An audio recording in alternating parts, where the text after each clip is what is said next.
इस तवील सफर में आसरी तवील फेल सफर में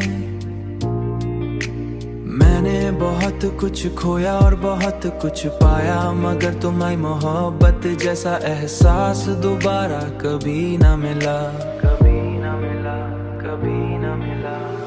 तुम्हारी बातों की वो मिठास आज भी मेरे दिल में एक मीठे दर्द की तरह बसी हुई है, हुआ भी बसी हुई है।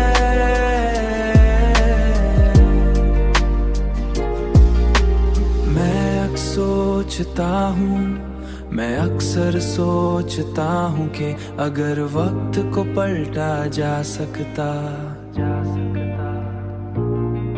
तू मैं उन्हीं लम्हों में वापस चला जाता जहाँ तुम मेरे साथ थे और हर दुख छूटा लगता था, छूटा लगता था।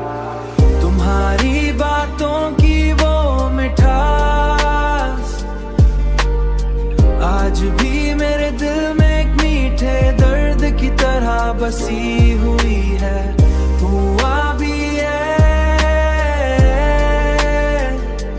बसी हुई है।